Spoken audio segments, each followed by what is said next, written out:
The desert lay under a silence so deep it felt like the land itself was holding its breath. Wind dragged low across the canyons, whispering through sagebrush and rattling the loose boards of half-burned barns. Once, this stretch of the frontier had been a place where men dreamed, where cattle trails cut through red rock and wagon wheels sang on open roads. Now, those trails were marked by bones. The roads belonged to the Black Canyon gang. No law rode here anymore. Only the sound of horses galloping in the distance, of laughter too cruel to be human. The gang, 30 men strong, had come from the south like a dust storm, burning ranches and hanging lawmen on crossroads as warnings. Stagecoaches stopped running. The telegraph wire was cut, the post office looted, the saloon emptied. The bell at the church was shot through its middle, and when it swung in the wind it gave a hollow, broken toll, like a ghost trying to remember its own voice. By the time the gang reached Dust Haven, the town was already half dead. The storekeeper's sign hung by one nail, the doctor's window was boarded, and the only man still calling himself a lawman was Marshal Eli Rourke, gray-haired, left arm stiff from an old bullet wound. He sat most days on the porch of the jailhouse with a rifle across his lap, staring down the street as if waiting for ghosts to pass. They often did. Mary Cutter crossed that same street every morning with her shawl drawn tight. She was a widow. Her ranch burned 2 winters ago by the same man, now ruling the valley. She tended to the survivors, the children without parents, the old men too slow to flee. Her hands were rough from hauling water, her eyes hollow from nights spent staring at smoke on the horizon. Still, she moved with quiet purpose, the way someone moves when they've already lost everything and nothing left can frighten them. That morning the air was hot enough to shimmer above the dirt. Eli sat in his chair, cleaning a revolver that no longer shined. "You heard?" he muttered as Mary passed by. "I hear everything worth hearing," she said softly, setting a bucket down near the trough. "They took the Cartwright place last night. Left no one breathing." Mary didn't flinch. "Then they'll come here next." Eli looked at her, eyes sunken but still sharp. "They always do." From the ridge above town, a faint column of dust rose, too straight to be the wind. A rider, maybe 2. Eli shaded his eyes. "Scouts," he said. "Maddox's men. Cole Maddox." Even saying the name brought a chill. The outlaw leader was known for his black hat and silver-handled gun, said to have shot a preacher mid-sermon once for saying mercy still had a place in the world. His gang followed him like wolves, mean, hungry, and loyal only to fear. By sundown they'd ride down, drink what was left of the town's whiskey, and maybe burn another house for sport. That's what they'd done everywhere else. But the wind was changing. Rumors had been spreading for days, carried from one frightened town to the next by travelers who swore on their lives they'd seen him. A giant rider, tall as 2 men, seen at dusk on a ridge west of the canyon. They said his horse was black as coal, and his shadow moved slower than any living man's. Some claimed he wore no badge, but carried justice in his hands. Others said he was a ghost of some war long finished. Nobody knew his name, but his presence was enough to make the gangs uneasy. 7 feet tall, if an inch. One drunk whispered in the saloon. "Carries 6 bullets, no more, no less. Each one for a man he's marked." "Tall tales," another scoffed. "No man like that walks this earth." But his voice trembled when he said it. That night, Maddox's men came. 12 of them rode in, torches blazing, faces covered in scarves. They laughed as they poured kerosene over the old stable, their shadows jumping wild against the walls. The townsfolk hid behind shutters, praying the fire would pass them by. Eli tried to raise his rifle, but his arms shook too much. "Damn it," he hissed, the weapon clattering to the floor. Mary was across the street, clutching a lantern. Her jaw tightened as the flames caught the hay. "They'll take the whole street," she whispered. "And then us." "Get inside," Eli rasped. But she didn't move. The gang's laughter echoed down the main road. Cole Maddox himself wasn't there, but his mark was, the black bandana tied around each torch. "Dust Haven dies tonight," one outlaw shouted. "Boss's orders." The fire roared higher. Sparks drifted into the night, settling on the church roof, on the sign that once read Mercantile, on Mary's shawl. She beat them out with trembling hands. Then, under the crackle and scream of wood, came another sound, the slow, deliberate rhythm of hooves. It started faint, like thunder rolling from far away, and grew heavier with each beat. The outlaws turned, squinting through the smoke. "Rider coming," one shouted. "Leave him. He'll turn back when he sees the fire." But the hooves didn't turn. Through the dust and flame came a massive silhouette, rider and horse both black against the burning light. The man sat tall, motionless except for the sway of his mount. His duster coat was long and gray, edges torn from travel. The brim of his hat shadowed his face completely. The gang went silent. Even the fire seemed to pause. The rider stopped in the middle of the road, between the flames and the townsfolk. The horse snorted, smoke curling around its muzzle. "Who the hell are you?" one outlaw barked, stepping forward with his torch raised. The stranger didn't answer. He reached up slowly, pulled a kerchief from his face, and let the wind take it. His eyes caught the firelight, cold, steady, unreadable. The outlaw laughed nervously. "You lost, giant." Still no reply. "Maybe he don't talk," another said. "Maybe we burn him with the rest." They raised their guns. The rider's hand moved once, smooth, silent, and the sound that followed cracked the night wide open. One shot. The nearest outlaw dropped like a stone, torch rolling from his hand. The others froze, realizing they'd never seen him draw. The giant turned his horse slightly, the dying light catching the steel of his revolver. He didn't aim again. He didn't have to. His silence spoke louder than any threat. Mary stared through the smoke, her breath caught in her chest. Eli struggled to his feet, whispering like a man half in prayer. "By God, he's real." The outlaws stumbled back, dragging their wounded. The rider holstered his weapon with calm precision, then leaned forward in the saddle and spoke, low, gravel-edged, meant for every ear. "Tell Maddox," he said, "I'm coming, and every man that rides with him will face his gun." Then he turned his horse and disappeared into the dust, leaving behind a town lit by firelight and fear. For a long time after, no one moved. The only sound was the church bell, swaying gently in the smoke, giving its hollow, broken toll across the dying street. And in that sound, hope stirred, for the first time in years. By dawn, the smoke over Dust Haven had thinned, but the air still carried the scent of char and fear. The townsfolk rose from cellars and barns like ghosts, blinking into the pale morning. Ash drifted down from the church steeple, and the streets were silent except for the creak of the old sign above the saloon. Then, out of the west, a horse's slow steps echoed, measured, deliberate, heavy as judgment itself. He rode in alone.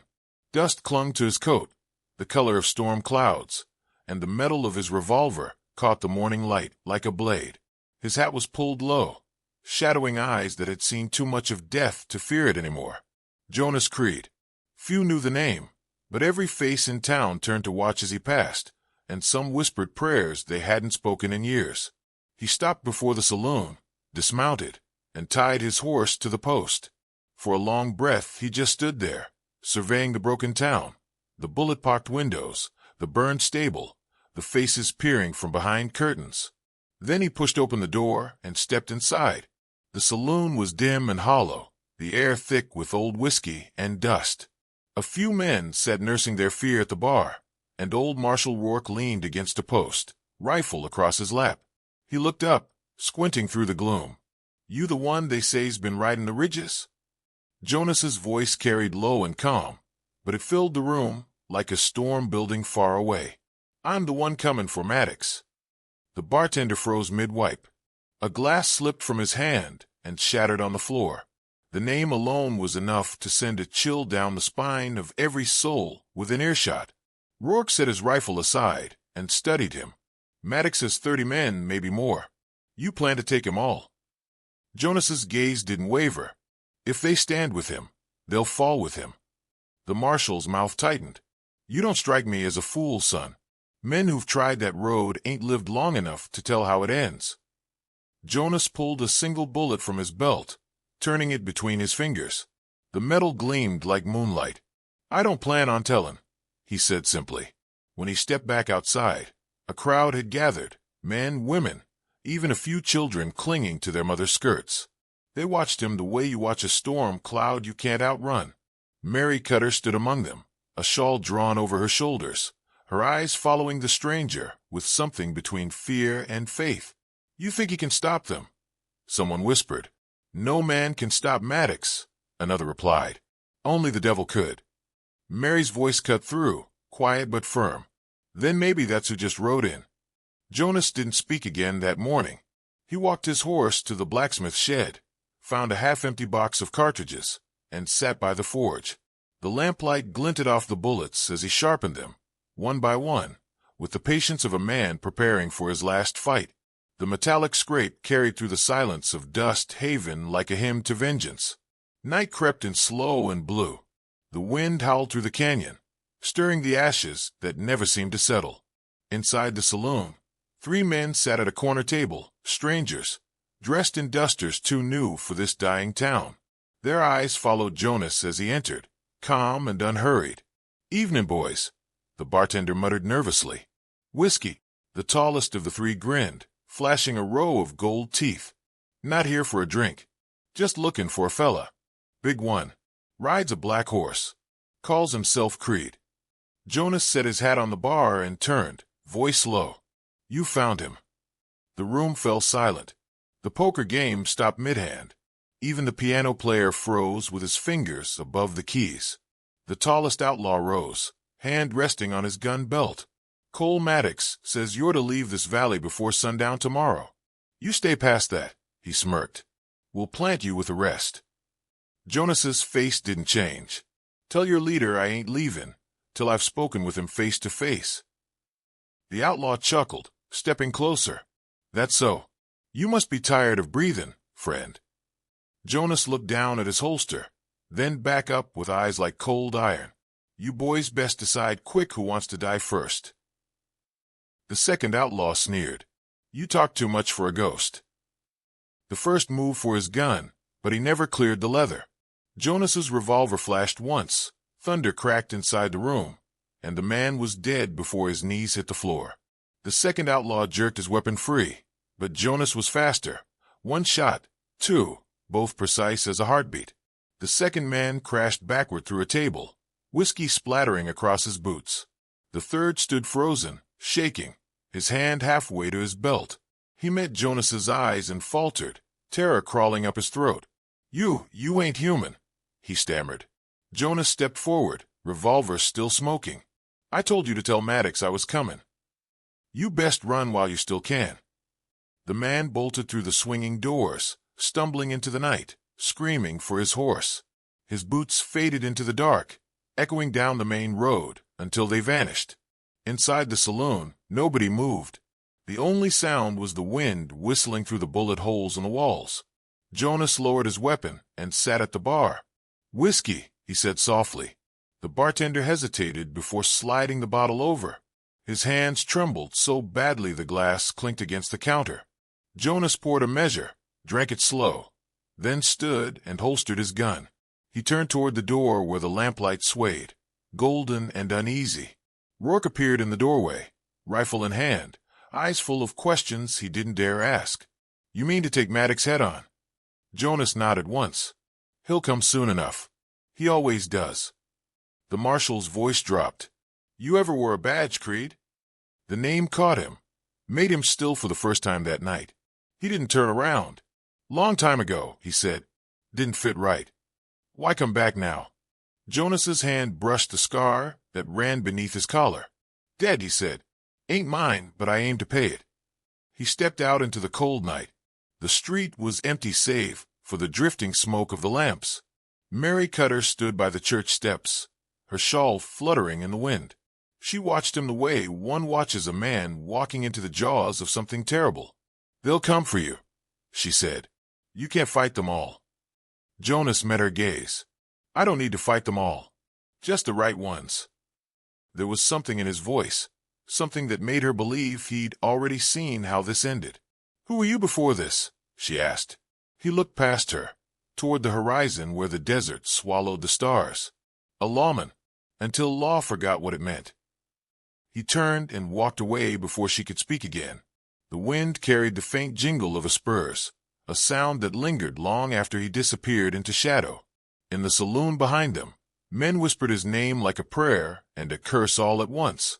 Stories grew before the night was over, that he'd been a marshal in some border town, that he'd hunted the same gang years ago, that Maddox himself once fled from his gun. By the time dawn touched the horizon, Dust Haven was awake again, not alive, but waiting. The people swept their porches, fetched water, and fixed what little could be fixed. For the first time in years, they moved with purpose. Hope had returned, though they feared it might cost them their lives. By noon the news had reached Cole Maddox. He sat beneath a crooked cottonwood at the mouth of Black Canyon, cleaning the silver revolver that bore his initials. The man who brought the message was shaking so badly, he dropped his hat twice before he could speak. Maddox listened, eyes flat and still, as the messenger stammered through what had happened in Dust Haven. The 3 dead men, the one survivor who swore the stranger's gun had moved faster than lightning. When the tale ended, Maddox's grin was slow and cruel. "So," he said softly, "the ghost walks again." He stood, snapping the cylinder into place. 12 riders, he ordered. "Take the town. Burn it down. I want his bones buried under the same dirt he's trying to save." That night the desert wind carried more than dust. It carried the sound of hooves. In Dust Haven, the townsfolk had been waiting for it. Jonas Creed had told them it would come. He'd spent the afternoon moving between houses, showing men how to check old rifles, teaching boys to load ammunition without blowing their fingers off. He nailed planks over windows, reinforced doorframes, and stationed men on rooftops with whatever weapons they could find. Even the marshal, half-crippled as he was, sat ready with his rifle across his lap, the determination in his face as solid as oak. Mary Cutter followed Jonas through it all, fetching water, handing out cartridges, doing what needed doing. When he stopped to reload, she noticed his hands, steady, scarred, and too sure for an ordinary man. "Why do this?" she asked quietly. "You could ride on. Live." Jonas looked up at the dying light. "Some places deserve a chance to breathe again. Some don't get one unless a man stands in the way." She nodded, eyes heavy with understanding. As twilight fell, Jonas found her behind the church, holding a rifle awkwardly. "Never fired one," she admitted. He took the weapon gently, checked the chamber, then handed it back. "Hold it like you mean to keep breathing. You ain't shooting to kill, you're shooting to live." She squared her shoulders, mimicking his stance. Her first shot went wide, the bullet kicking up dust. He adjusted her grip, his voice low and patient. "Breathe out before you pull. Let the gun speak in the space between breaths." The next shot split the fence post in two. She stared at it, half in disbelief. Jonas gave the faintest smile. "That'll do." For a moment they stood in silence. The sun slipped behind the canyon, and the wind carried the smell of sage and smoke. Somewhere far off, a coyote howled, a lonely, warning cry. Mary looked at him and saw more than a gunslinger. There was something buried deep in his gaze, a sorrow carved from years of violence and loss. "What did they take from you?" she asked softly. He didn't answer right away. When he did, his voice was barely more than a whisper. "A brother, and a law that used to mean something." Night swallowed the town whole. The first shots came with the moonrise. A rifle cracked from the ridge, and a bullet shattered a lantern near the well. The flame burst and died. Shouts followed, rough voices calling from the darkness, taunting, laughing. Then the sound of galloping hooves filled the valley like thunder. Jonas moved before anyone else could think. "Positions," he barked. Men dove behind barrels. Women dragged children into cellars. The air thickened with dust as the first wave of Maddox's riders tore through the main street, guns blazing. Jonas stood in the open, calm as stone, revolver in each hand. His first shot dropped the lead rider clean from the saddle. The second split another man's chest before he'd even turned his gun. Every movement was measured, deliberate, terrifyingly precise. The gang circled, firing wild. Bullets tore through signs and windows.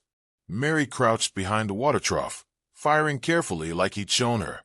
Her rifle jammed once, and when she looked up she saw Jonas, cutting through the chaos like a force of nature, his coat whipping behind him, his eyes cold fire. A bullet grazed his arm, tearing fabric and skin. He didn't flinch. Another clipped his shoulder, and he stumbled for half a breath before straightening again. The sight of his own blood mixing with dust seemed only to harden him. "Keep your heads down," he roared, his voice echoing across the street. Rourke fired from the roof of the jailhouse, his rifle booming slow and steady. The townsfolk fought like people who knew this was their last chance to live free.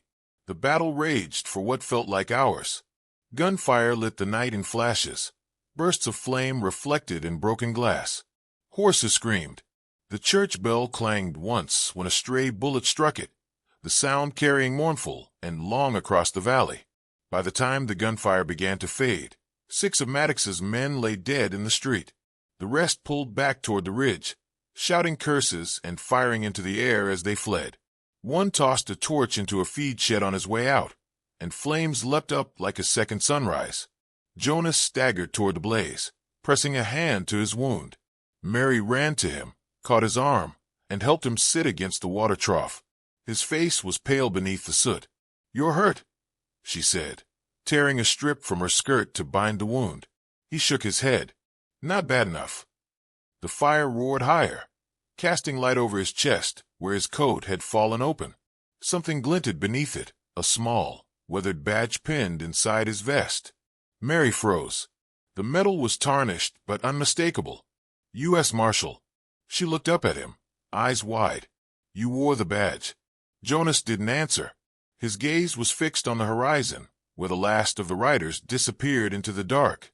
"Why hide it?" she whispered. He let out a breath, heavy as confession, because men like Maddox made the badge mean nothing. "You can't uphold law in a land that don't believe in it." "But you still do," she said. "You came back." He gave a faint, weary smile. Maybe justice just needed another name. For a long time neither spoke.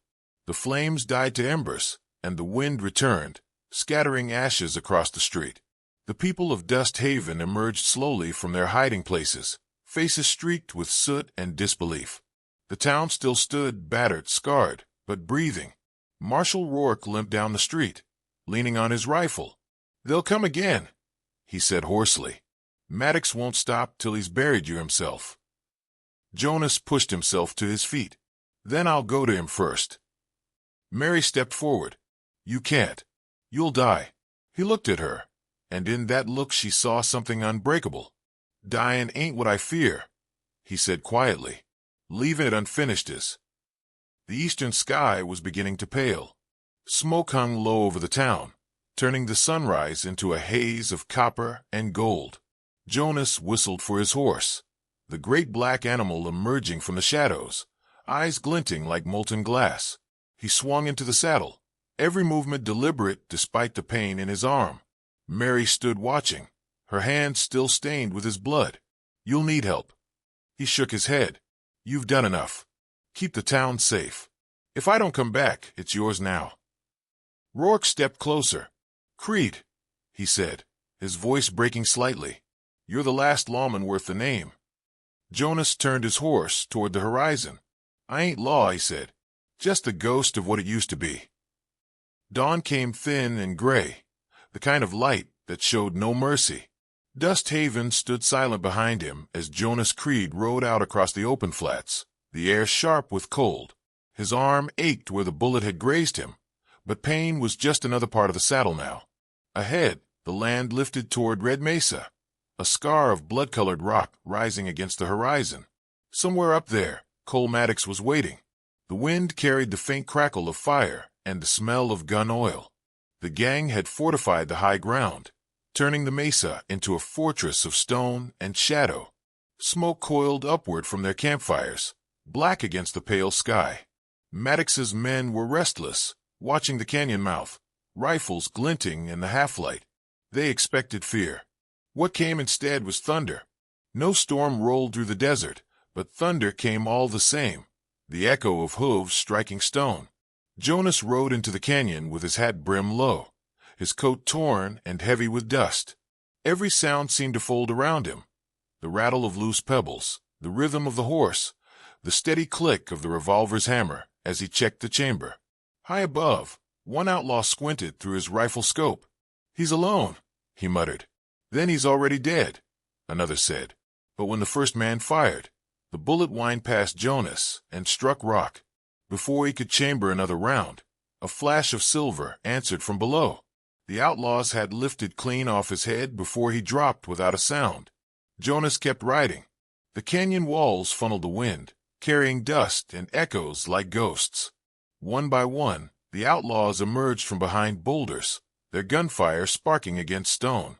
Jonas dismounted in a fluid motion, dropped behind a ridge, and fired twice. Two bodies tumbled from the ledge above, rifles clattering beside them. His movements were slow, measured, like a craftsman shaping death with care. By the time he reached the base of Red Mesa, the ground was littered with shells and silence. He reloaded, his fingers black with powder. Far above, he could see Maddox's fire burning bright against the sky. He began the climb. Every step was agony, but his mind was iron. Rocks tore at his boots. The slope was steep, cruel, endless. He stopped once, resting his hand against the stone, breathing hard. A memory came unbidden, the laugh of his brother Daniel, echoing across another canyon long ago. A lawman, steady and good, dead because of Maddox. Jonas swallowed hard and kept climbing. Halfway up, another shot rang out. A bullet tore through his coat, grazing his ribs. He fell to one knee, grimaced, and fired back. The man above screamed once and fell, his rifle tumbling after him. The sound of the body hitting the rocks was swallowed by the wind. When Jonas reached the top, night had begun to fall, painting the world in deep scarlet and shadow. Red Mesa burned with firelight, campfires flickering between crates of ammunition and stolen whiskey. Maddox's remaining men, 6 now, stood around him, rifles ready. Maddox himself sat in a wooden chair like a king awaiting tribute, silver revolver gleaming in his hand. His black hat cast a perfect shadow over his grin. "Well, if it ain't the giant ghost himself," Maddox drawled. "Didn't think you had the guts to finish it." Jonas stepped into the firelight, his face pale, but his eyes bright. "You should have stayed buried in your canyon." Maddox laughed, low and cruel. "We both know this ain't about me. It's about your brother, ain't it? Poor Daniel Creed. Fine lawman. I remember his eyes right before I pulled the trigger." The words cut deep. Jonas's hand tightened on his gun. "Say his name again." Maddox leaned forward, smiling. "Daniel. He begged me, you know. Begged me not to make him draw. Said he had a wife, a boy waiting. You remember that boy, Jonas? The one you swore you'd protect." The air between them went still. Even the wind stopped. Jonas lowered his gun for a breath, jaw trembling, eyes burning with old pain. "You killed him in cold blood." Maddox shrugged. He wore the badge. He thought it made him untouchable. Jonas's next words came like gravel dragged across steel. "It made him better than you'll ever be." Maddox stood, his voice rising. "Better? He was weak, just like the law he served. You and me were what's left of the real West. No judges, no mercy, just the gun." He drew first, but Jonas Creed was faster. The shot cracked like thunder against stone. Maddox's revolver fired too late, spinning from his hand as the bullet struck his chest. He staggered back, disbelief washing across his face. The firelight flickered, throwing red across his coat as he dropped to his knees. Jonas stood still, smoke curling from his revolver, the silence after the shot as heavy as scripture. Maddox tried to speak, blood bubbling in his throat. Yes, law won after all. Jonas holstered his gun slowly. "No," he said softly. "Just justice." Maddox's eyes rolled back, and he fell beside the fire, the silver revolver slipping from his grasp. Jonas stood there for a long while, staring at the body. The fire crackled, eating at the edges of Maddox's coat, sparks drifting into the dark. When he finally moved, it was to unpin the old marshal's badge from his vest. He held it in his palm, turning it in the firelight until it gleamed one last time. Then he dropped it beside Maddox's fallen gun and knelt, pressing it into the dust. "Law don't live in paper," he said quietly. "It lives in men." By the time he descended the mesa, the stars had come out. The air was cold, the silence pure. His horse waited at the bottom, loyal as ever. He mounted slow, every muscle aching, and looked back once at the mesa glowing faintly against the night sky. Then he rode toward Dust Haven. The town was awake when he arrived, lanterns flickering in the windows, faces waiting in the dark.